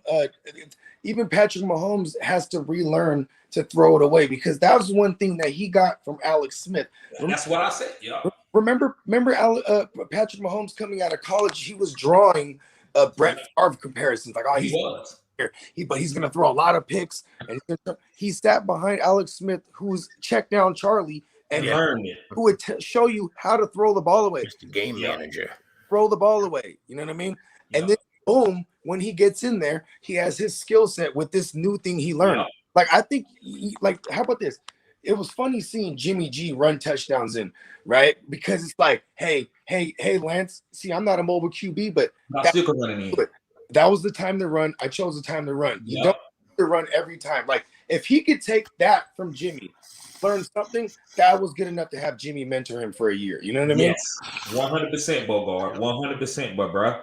Like just it's the little nuances why you need. That's why Zach Wilson, like bringing in Joe Flacco for what that's worth. That was the smart move. Like, hey, there you go. But you know what the problem was? They should have signed him in the offseason instead of letting him go because they had him in house. They let him go, and now they have to trade up a pick for him. But sometimes that's the front office. Sometimes they don't think like that. Like that's what the 49ers did great. They say, and the Chiefs and those other teams, they say, I'm not going to put the rookie in this way because look at the Jags. It's the same situation. How much is Lawrence really learning in this trial by fire? You put Lawrence in there with Bill Belichick, he would be doing different, bro. That's why coaching come into play. It's really big on coaching. And that's what he's saying. Kyle Shanahan is smart. He said, "No, I'm drafting you, Trey, but I need you to learn behind Jimmy because Jimmy got some great assets. He learned it from New England. He know how to take care of the ball and stuff. Think about it. He still had Cam Newton down there to force Mac Jones to have to level up and prove that Mac Jones isn't playing better because he's a better quarterback than Lawrence. He's just that's not the reason why. It's because of the coaching. I mean, that's straight up. Straight up. Because that's a good point, Taco. Like, how much is Lawrence really learning in there? You know, at this point, just getting their ass kicked and like it doesn't look like he's getting better from week to week. That could hurt his confidence. He may not be the same player.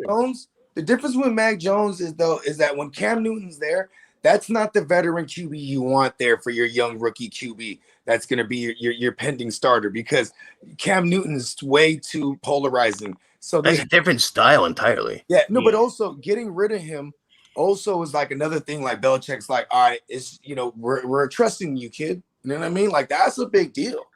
And he's already done this before with Brady. I'm not comparing him to Brady by any means. I'm just saying this is the same coach that picked him, put him in the game over Bledsoe. You know what I mean?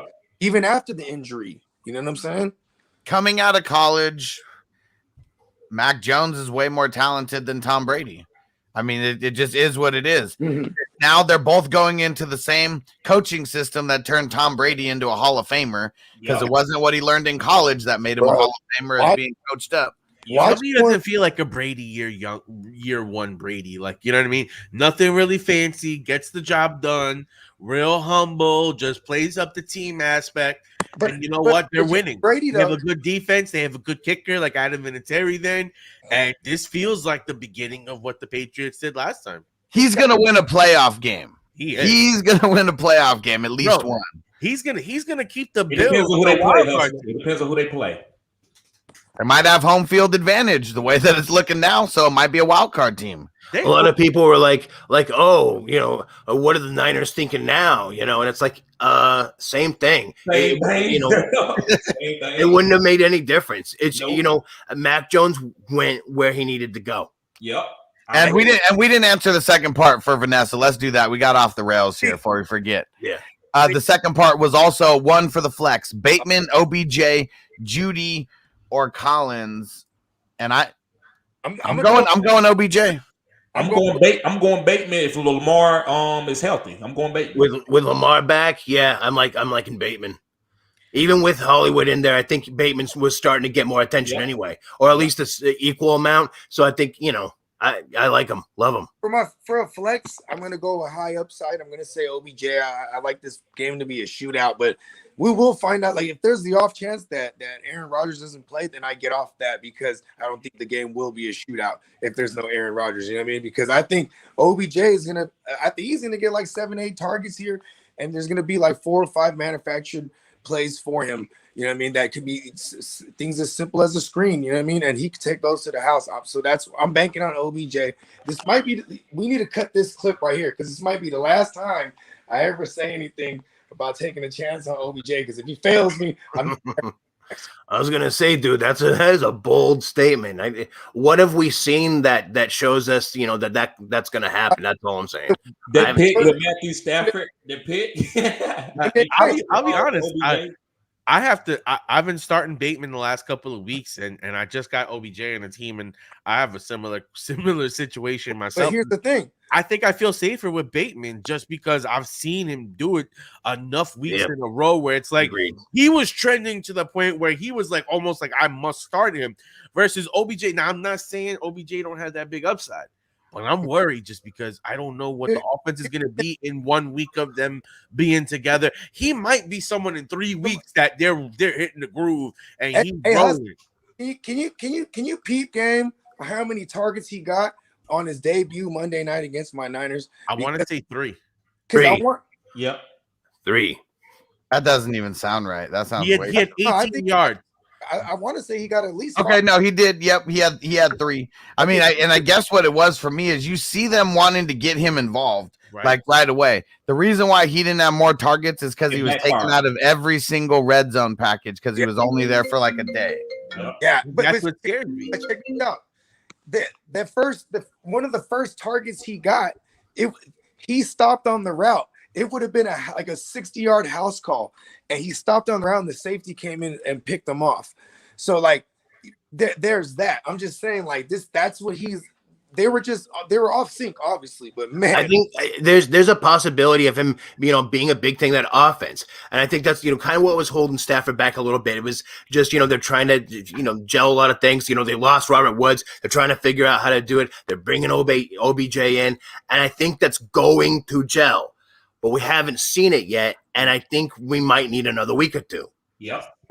Like, I'd rather be a week too late on this because if I need a win, I feel a little safer with Bateman in there.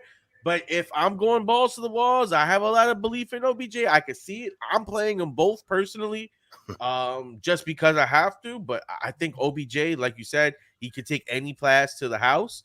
But we want to see it, just like see him in the offense, see how many snaps he gets, get some more data, and then we can feel confident. Here's one question I'm going to ask. This will just be a yes or no question, round robin. Do we think that the Rams are going to be absolute ass like they were against the 49ers, or do you think they'll be a little bit better? No, I think they'll be a lot better. Yes, a bit better. Average. Okay, so TD's right neutral. All right. There you go. I sit on the middle of the fence, TD. I like it because then it lets you go either way.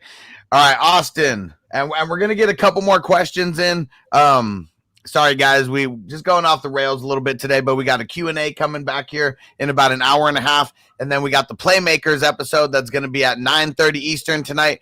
TD's going to be on the show. It's going to be streaming to his channel as well. Tyrant's got the invite if he wants it. If he wants to come, and we can stream his channel as well. So, yeah, we're going to be all over the place tonight. Make sure you guys tap in. And Austin said Collins or Bateman in a standard this week, and then or Ty Montgomery. I'm going Bateman all day. Definitely Bateman. I'm worried, with it's just a log jam there at running back for the Seahawks. I can't trust Collins. And Montgomery coming back 1 week. I want to see it happen with him. Bateman's been solid. Just stick with him. I think I might lean with Collins just because he was probably going to be the red zone running back, and in standard, Bateman not getting those catches, and if he doesn't get a touchdown, could leave you out in the cold. So because of the way the league is in standard, I would go Collins. All right. And I'm an island boy. Would you guys trust Stafford against the Packers or look for someone on waivers? I'm trusting Stafford. You got to trust him. His name value is strong. Yep. Trust him or go ahead and trade him. You Yeah. shouldn't have to be the decider what you're gonna do with Stafford every week. That's a bell cow quarterback. So either trade him or play him every week. Yeah. Yep. Mm-hmm. He's gonna have his bad weeks, but I think those are gonna get better. Yes. So I like Stafford. Literally, like there was years where Aaron Rodgers was trash, and then in the final 3 games of the season, he started blowing up and winning weeks for people. When you have guys like that, they may go through a rough stretch. They may not be perfect, but it's hard, very, very hard for you to bench them and not feel good about yourself because those guys can go off at any time. Stafford's still learning a new system too. Mm-hmm. So in a vacuum, who would you guys rather have on your squad in a PPR league? Bateman or Mitchell? Mitchell, Elijah Mitchell. yeah.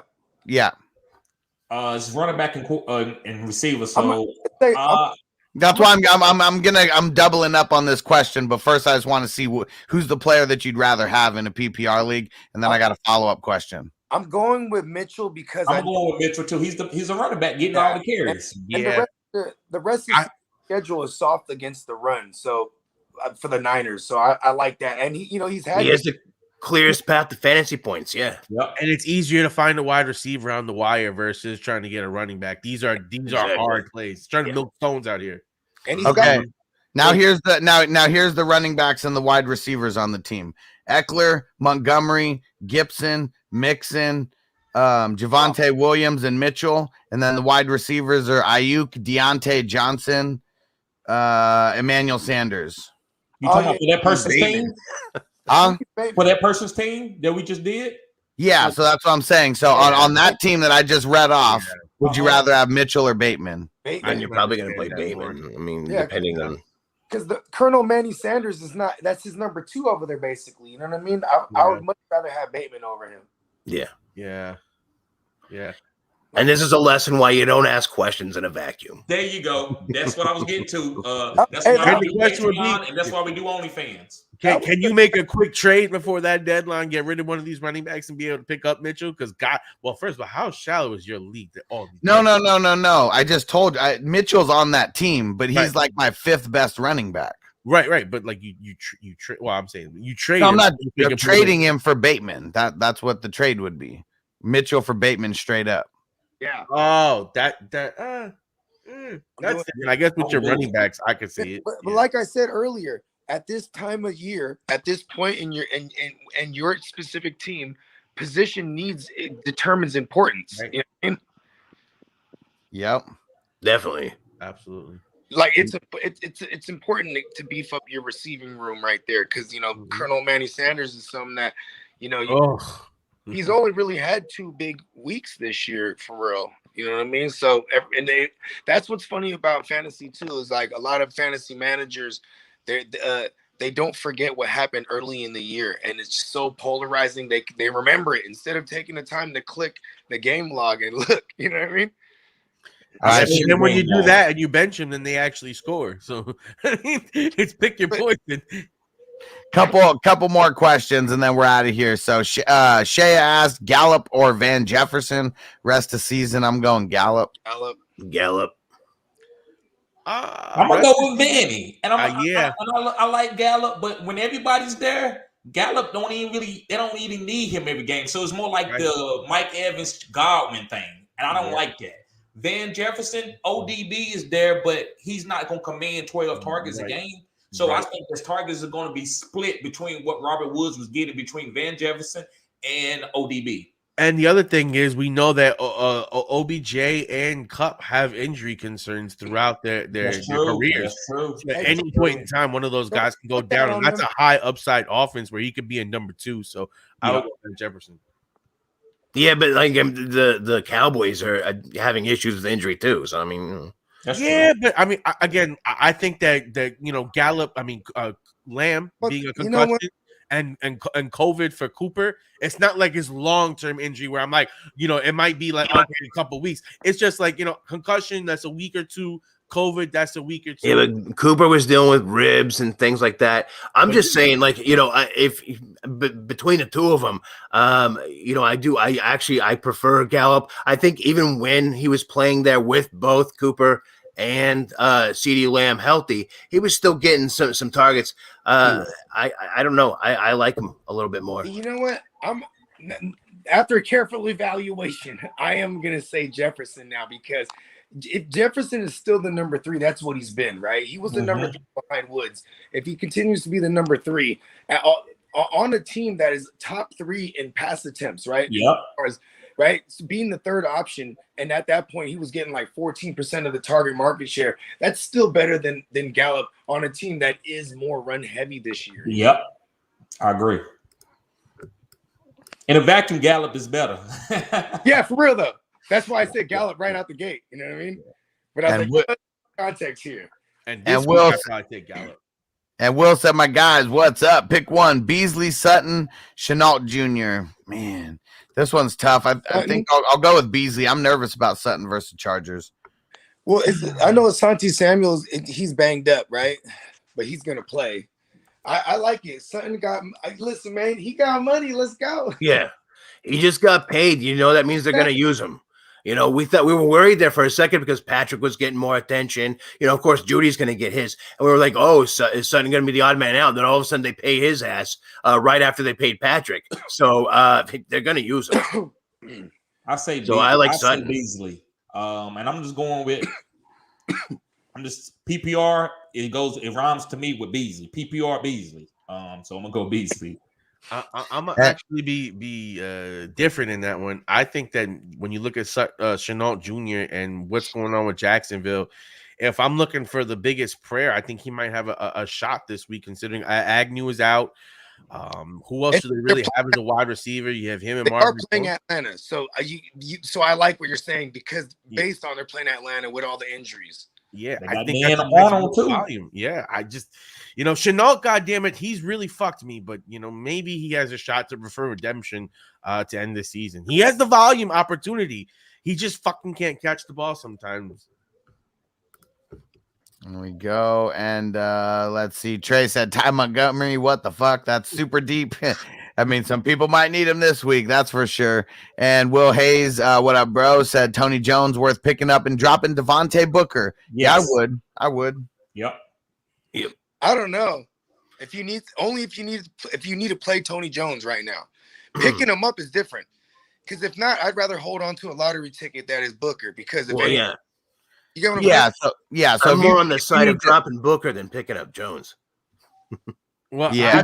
How banged up is Kamara in the vacuum, so we don't really know. So that's why we like to do our questions on like Patreon and OnlyFans. Hey, you know what? Right. Vacuum. You're right. This is what he can do. Is he could pick him up. Just drop your kicker. This guy's playing on Thursday. Drop your kicker. You could pick up Tony Jones to speculate. Say if you're not playing, speculate. If you don't see anything you don't like after the game, you can cut him.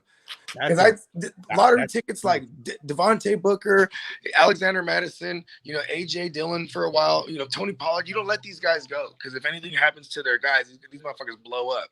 It's crazy. Last week I put Tony Jones in because he was still on IR. I picked him up to put him in my IR spot, knowing that he was going to go active for Sunday, just in case something happened, injury, whatever. He's, like you said, a speculation hold. I drop him if he's not good, but if it's a situation, I drop somebody else.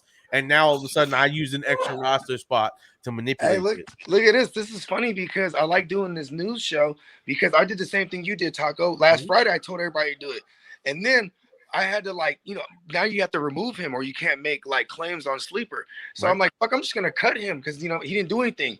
Then I'm doing this news show and he's like, yep, Mark Ingram not practicing. I'm like, what? My heart sunk because he would have been. Bro, I did that in one league. I just cut him everywhere. Yeah, I ran around just releasing them after I picked them up because I just should have, I did that too, bro. In one league I dropped them, but I had to wake up I had the bubbles, and I went to the bathroom at 4 a.m. and I was like, God, thank you. I went and picked them right up without using a waiver or anything like that.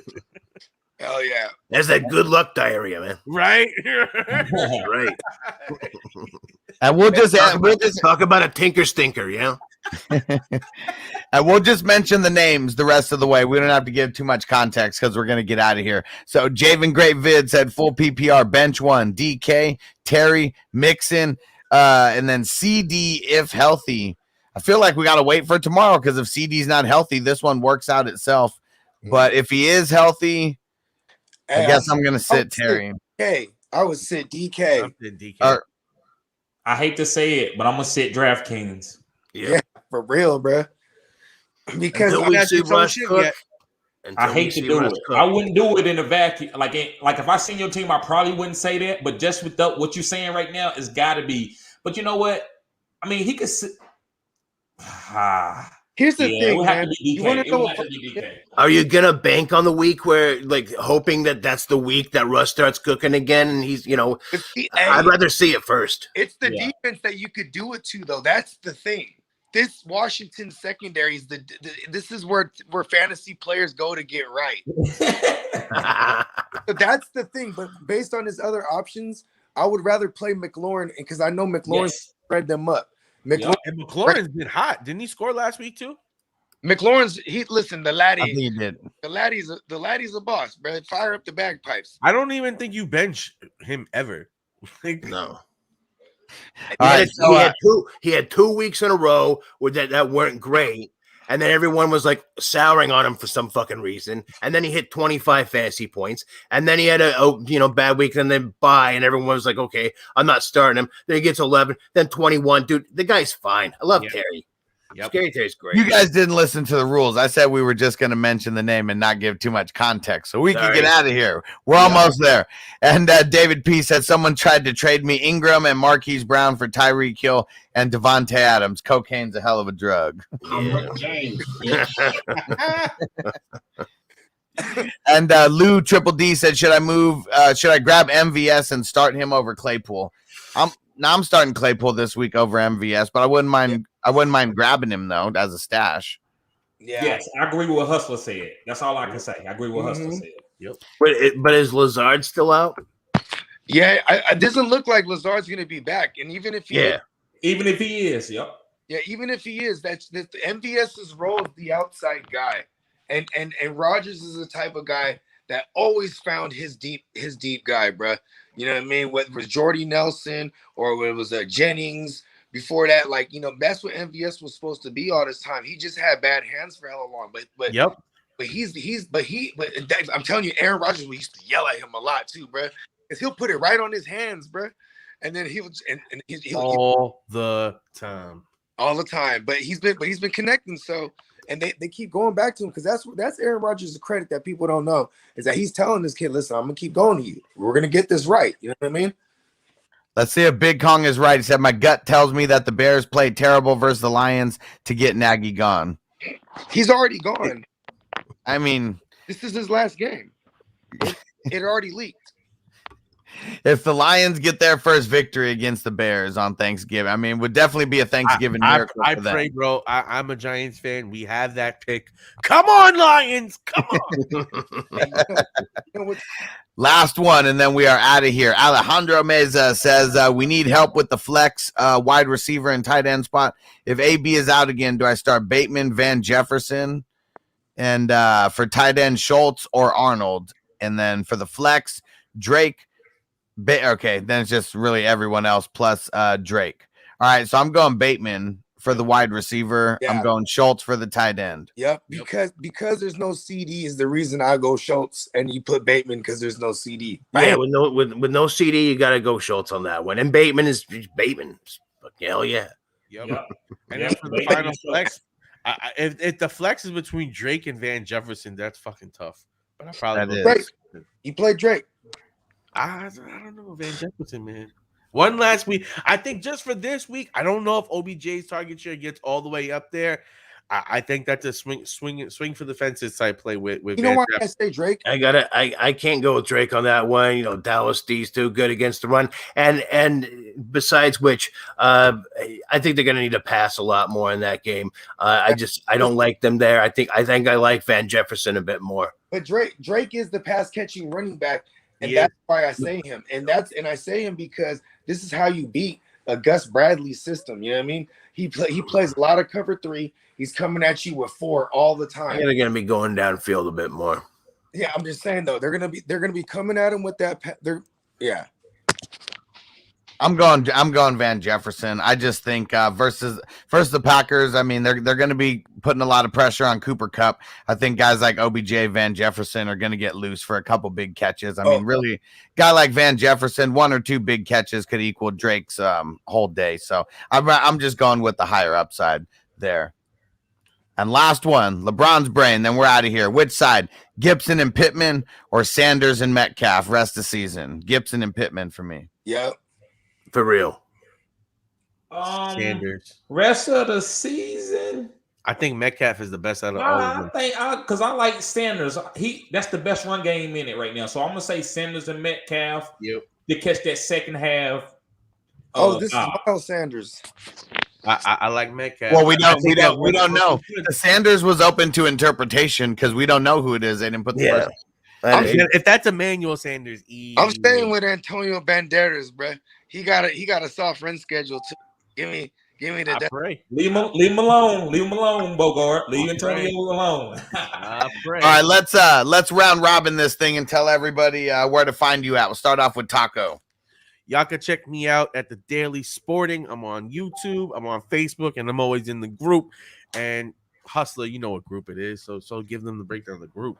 Fantasy football advice on Facebook for experts, gurus, and beginners. We just crossed 70,000, about to cross 71,000 any day now. We may even have enough message requests in there to go do it. So, yeah, that group is getting huge. Pretty much everyone in here except Bogart is in there. I'm very elusive. And Austin, he said, Hustle, can you put your lineups in on the computer for SDP, or does it have to be on your phone? It could be on the computer as well. Just Google Super Draft Pro. You'll find it. It's like the first link. You could be in a spaceship. You can be in an aquarium, bro. You can set it, bro, anywhere. And Bogart, why don't you tell them where to find you at?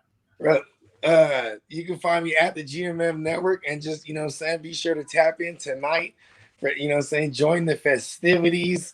It's the first ever, what is it shit called? Oh yeah, the Super Draft Pro presents the Real Fantasy Playmakers Thanksgiving Day edition. We're breaking down Thanksgiving Day slate. You know what I mean? We're talking about our favorite multipliers, all that shit. You know what I mean? And we're having some Turkey Day just conversation. You know what I mean? I'm not sure exactly how we're gonna play. We're doing some start sits, we're doing some comparisons, we're doing it all. You know what I mean? We're definitely doing mushrooms, I'll tell you that much. And everybody tap in. It's gonna be lit. 9:30 Eastern. Hey. Tyrant, tell them where to find you at. Hey, yeah, you can find me on YouTube, Fantasy Tyrant on there.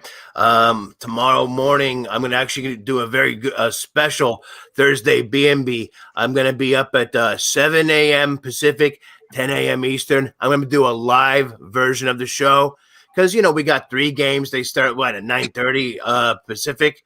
Fuck, dude, they're starting early. I got to just do the live show, answer you guys' questions. It's kind of like a benches and bumps are starting to sit for the 3 games that are going on that day. I'm going to tell you who to start and sit in those games. So come check me out. It's going to be live. I'm going to get the link out there on all the normal sites, all the normal Facebook pages you see me on everywhere. I'm on like every Facebook page that does fantasy. Come look for me there. And happy Thanksgiving to all of you out there. All right. And be safe and enjoy your family and good football. Right. Let's do it. Oh, yeah. TD, let them know. So, guys, you can find me on any social media. It's Fantasy Good Sports. As you see on the screen, no spaces. Fantasy Good Sports. Also, if you want to get your stars and sits and your trade questions, because I know it's a trade deadline for a lot of people. Maybe it already passed. But if you go sign up for my OnlyFans, guys, you get this personable content, not these one-in-a-lifetime vacuum questions on YouTube. So make sure you subscribe to my OnlyFans for only $10 a month, and your grandfather clause in for life, because it's going to raise. I'm going to raise the prices because my volume is picking up. So make sure you subscribe to my OnlyFans, guys, and make sure y'all have a nice, safe Thanksgiving. Hell yeah. And you guys already know where to find me at. Just go to fantasyfootballhustler.com. You can follow me on all social media. Got the link in there for Super Draft Pro as well. Get on Patreon. We do the starts and sits like almost every single day, and every Patreon member, you get first priority where your questions are getting answered first. And then make sure you join as a YouTube member as well. I'm putting the link in the description. We got to get to 25 members, and then we unlock 4 more custom emoji spots. So let's get us there. We are super, super close. There's a $3 tier on there as well. You get the dope membership badge, dopest membership badge on YouTube. It's the cannabis leaf. The more months you're on, the doper that your membership badge gets. We got the custom emojis that you can use, and you get extra entries into every giveaway that I'm doing. The Darius Leonard jersey, we're less than 200 subscribers away. Let me get a count on where we are as of right now. We're at 2310 right now. We got to get to 2,500. Then we're doing the Darius Leonard jersey giveaway. You should be in there in like 2 weeks, maybe less. So, all right, we're out. We got the Q&A in about an hour. Fantasy Playmakers in a few hours. We'll see you guys later. Peace. Later. Peace.